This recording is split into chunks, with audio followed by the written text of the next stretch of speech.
أعوذ بالله من الشيطان الرجيم. بسم الله الرحمن الرحيم.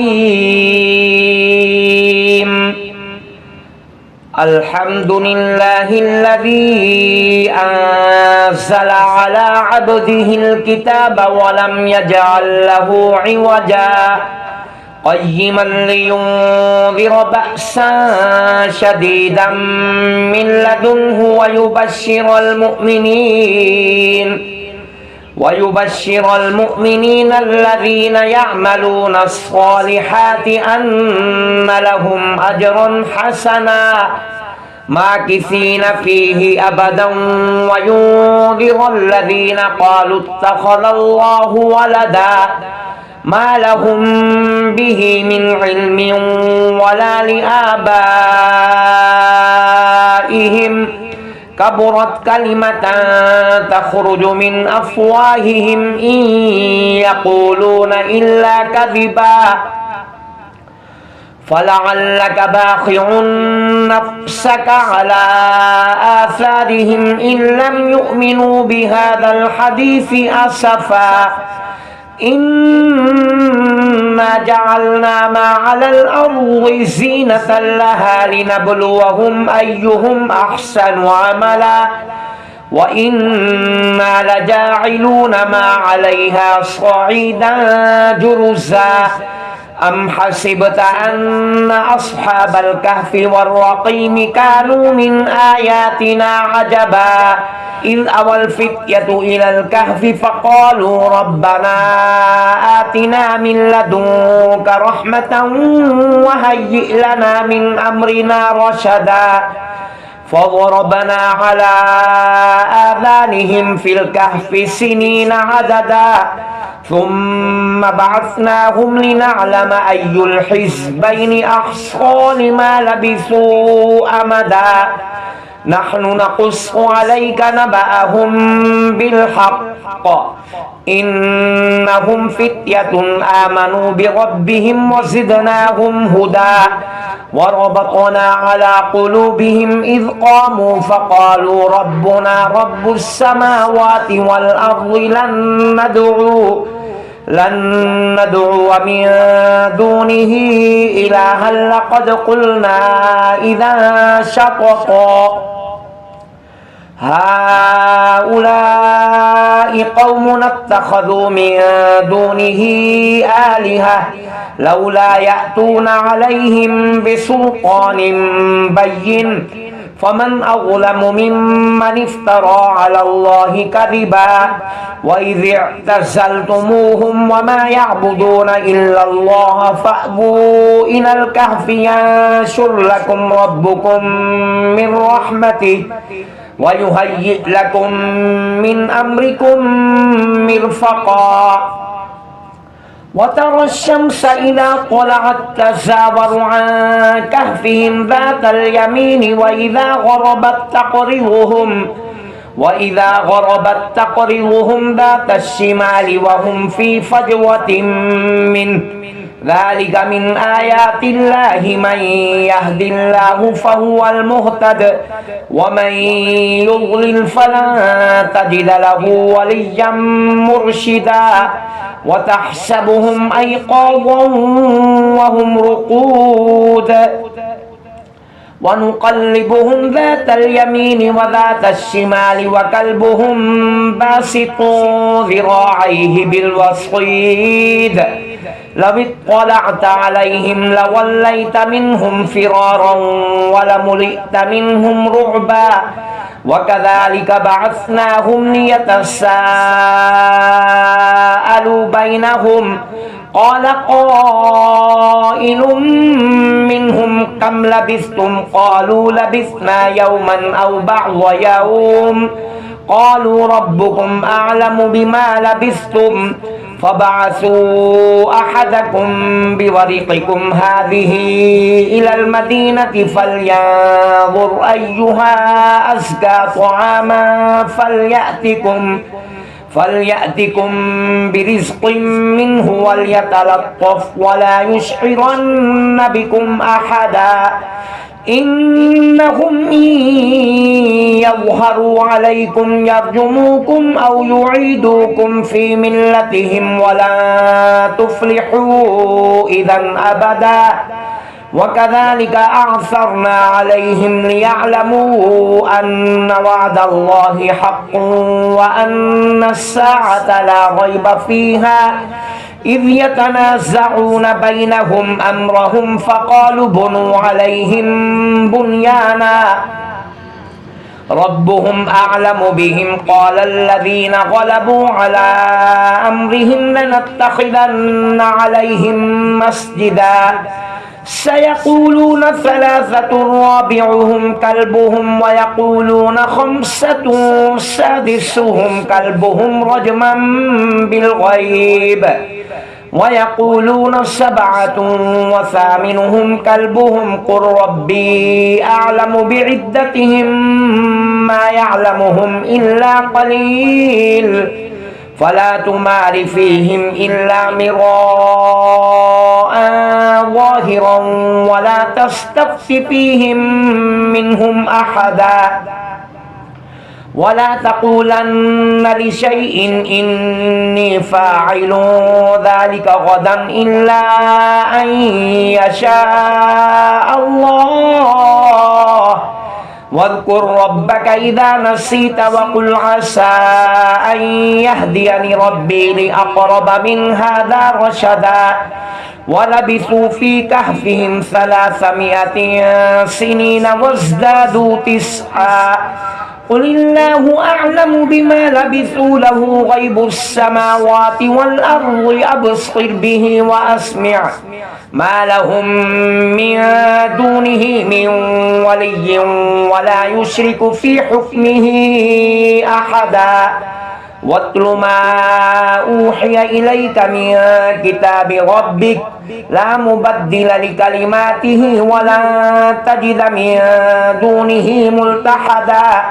واصبر نفسك مع الذين يدعون ربهم بالغداة والعشي يريدون وجهه ولا تعد عيناك عنهم تريد زينة الحياة الدنيا ولا تطع من أغفلنا قلبه عن ذكرنا واتبع هواه وكان أمره فرطا وقل الحق من ربكم فمن شاء فليؤمن ومن شاء فليكفر إنا أعتدنا للظالمين نارا أحاط بهم سرادقها وإن يستغيثوا يغاثوا بماء كالمهل يشوي الوجوه بئس الشراب وساءت مرتفقا إن الذين آمنوا وعملوا الصالحات إنا لا نضيع أجر من أحسن عملا أولئك لهم جنات عدن تجري من تحتهم الأنهار يحلون فيها من أساور من ذهب ويلبسون ثيابا خضرا من سندس وإستبرق متكئين فيها على الأرائك نعم الثواب وحسنت مرتفقا واضرب لهم مثل الرجلين جعلنا لأحدهما جنتين من أعناب وحففناهما بنخل وجعلنا بينهما زرعا كلتا الجنتين آتت أكلها ولم تظلم منه شيئا وفجرنا خلالهما نهرا وكان له ثمر فقال لصاحبه وهو يحاوره أنا أكثر منك مالا وأعز نفرا ودخل جنته وهو ظالم لنفسه قال ما أظن أن تبيد هذه أبدا وما أظن الساعة قائمة ولئن رددت إلى ربي لأجدن خيرا منها منقلبا قال له صاحبه وهو يحاوره أكفرت بالذي خلقك من تراب ثم من نطفة ثم سواك رجلا لكن هو الله ربي ولا أشرك بربي أحدا ولولا إذ دخلت جنتك قلت ما شاء الله لا قوة إلا بالله إن ترني أنا أقل منك مالا وولدا فعسى ربي أن يؤتيني خيرا من جنتك ويرسل عليها حسبانا من السماء فتصبح صعيدا زلقا أو يصبح ماؤها غورا فلا تستطيع له طلبا وأحيط بثمره فأصبح يقلب كفيه على ما أنفق فيها وهي خاوية على عروشها ويقول يا ليتني لم أشرك بربي أحدا ولم تكن له فئة ينصرونه من دون الله وما كان منتصرا هنالك الولاية لله الحق هو خير ثوابا وخير عقبا واضرب لهم مثل الحياة الدنيا كماء إن أنزلناه من السماء فاختلط به نبات الأرض فأصبح هشيما تذروه الرياح وكان الله على كل شيء مقتدرا المال والبنون زينة الحياة الدنيا والباقيات الصالحات خير عند ربك ثوابا وخير أملا ويوم نسير الجبال وترى الأرض بارزة وحشرناهم فلم نغادر منهم أحدا وعرضوا على ربك صفا لقد جئتمونا كما خلقناكم أول مرة بل زعمتم أن لن نجعل لكم موعدا ووضع الكتاب فترى المجرمين مشفقين مما فيه ويقولون يا ويلتنا ما لهذا الكتاب لا يغادر صغيرة ولا كبيرة إلا أحصاها ووجدوا ما عملوا حاضرا ولا يظلم ربك أحدا وإذ قلنا للملائكة اسجدوا لآدم فسجدوا إلا إبليس كان من الجن ففسق عن أمر ربه أفتتخذونه وذريته أولياء من دوني وهم لكم عدو بئس للظالمين بدلا ما أشهدتهم خلق السماوات والأرض ولا خلق أنفسهم وما كنت متخذ المضلين عضدا ويوم يقول نادوا شركائي الذين زعمتم فدعوهم فلم يستجيبوا لهم وجعلنا بينهم موبقا ورأى المجرمون النار فظنوا أنهم مواقعوها ولم يجدوا عنها مصرفا ولقد صرفنا في هذا القرآن للناس من كل مثل وكان الإنسان أكثر شيء جدلا وما منع الناس أن يؤمنوا إذ جاءهم الهدى ويستغفروا ربهم إلا أن تأتيهم سنة الأولين أو يأتيهم العذاب قبلا وما نرسل المرسلين إلا مبشرين ومنذرين ويجادل الذين كفروا بالباطل ليدحضوا به الحق واتخذوا آياتي وما أنذروا هزوا ومن أظلم ممن ذكر بآيات ربه فأعرض عنها ونسي ما قدمت يداه إنا جعلنا على قلوبهم أكنة أن يفقهوه وفي آذانهم وقرا وإن تدعهم إلى الهدى فلن يهتدوا إذا أبدا وربك الغفور ذو الرحمة لو يؤاخذهم بما كسبوا لعجل لهم العذاب بل لهم موعد لن يجدوا من دونه موئلا وتلك القرى أهلكناهم لما ظلموا وجعلنا لمهلكهم موعدا وإذ قال موسى لفتاه لا أبرح حتى أبلغ مجمع البحرين أو أمضي حقبا فلما بلغا مجمع بينهما نسيا حوتهما فاتخذ سبيله في البحر سربا فلما جاوزا قال لفتاه آتنا غداءنا لقد لقينا من سفرنا هذا نصبا قال أرأيت إذ أوينا إلى الصخرة فإني نسيت الحوت وما أنسانيه إلا الشيطان أن أذكره واتخذ سبيله في البحر عجبا قال ذلك ما كنا نبغي فارتدا على آثارهما قصصا فوجدا عبدا من عبادنا آتيناه رحمة من عندنا وعلمناه من لدنا علما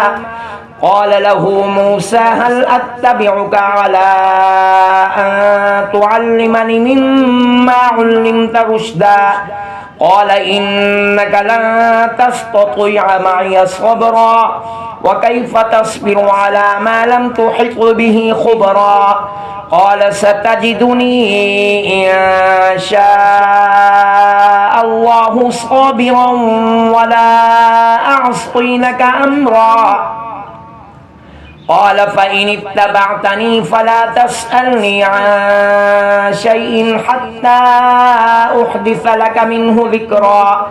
فانطلقا حتى إذا ركبا في السفينة خرقها قال أخرقتها لتغرق أهلها لقد جئت شيئا إمرا قال ألم أقل إنك لن تستطيع معي صبرا قال لا تؤاخذني بما نسيت ولا ترهقني من أمري عسرا فانطلقا حتى إذا لقيا غلاما فقتله قال أقتلت نفسا زكية بغير نفس لقد جئت شيئا نكرا قال ألم أقل لك إنك لن تستطيع معي صبرا قال إن سألتك عن شيء بعدها فلا تصاحبني قد بلغت من لدني عذرا فانطلقا حتى إذا أتيا أهل قرية استطعما أهلها فأبوا أن يضيفوهما فوجدا فيها جدارا يريد أن ينقض فأقامه قال لو شئت لاتخذت عليه أجرا قال هذا فراق بيني وبينك سأنبئك بتأويل ما لم تستطع عليه صبرا أما السفينة فكانت لمساكين يعملون في البحر فأردت أن أعيبها وكان وراءهم ملك يأخذ كل سفينة غصبا وأما الغلام فكان أبواه مؤمنين فخشينا أن يرهقهما طغيانا وكفرا فأردنا أن يبدلهما ربهما خيرا منه زكاة وأقرب رحما وأما الجدار فكان لغلامين يتيمين في المدينة وكان تحته كنز لهما وكان أبوهما صالحا فأراد ربك أن يبلغا أشدهما ويستخرجا كنزهما رحمة من ربك وما فعلته عن أمري ذلك تأويل ما لم تستطع عليه صبرا ويسألونك عن ذي القرنين قل سأتلو عليكم منه ذكرا إنا مكنا له في الأرض وآتيناه من كل شيء سببا فأتبع سببا حتى إذا بلغ مغرب الشمس وجدها تغرب في عين حمئة ووجد عندها قوما قلنا يا ذا القرنين إما أن تعذب وإما أن تتخذ فيهم حسنا قال أما من ظلم فسوف نعذبه ثم يرد إلى ربه فيعذبه عذابا نكرا وأما من آمن وعمل صالحا فله جزاء الحسنى وسنقول له من أمرنا يسرا ثم أتبع سببا حتى إذا بلغ مطلع الشمس وجدها تطلع على قوم لم نجعل لهم من دونها سترا كذلك وقد أحطنا بما لديه خبرا ثم أتبع سببا حتى إذا بلغ بين السدين وجد من دونهما قوما لا يكادون يفقهون قولا قالوا يا ذا القرنين إن يأجوج ومأجوج مفسدون في الأرض فهل نجعل لك خرجا على أن تجعل بيننا وبينهم سدا قال ما مكني فيه ربي خير فأعينوني بقوة أجعل بينكم وبينهم ردما آتوني زبر الحديد حتى إذا ساوى بين الصدفين قال انفخوا حتى إذا جعله نارا قال آتوني أفرغ عليه قطرا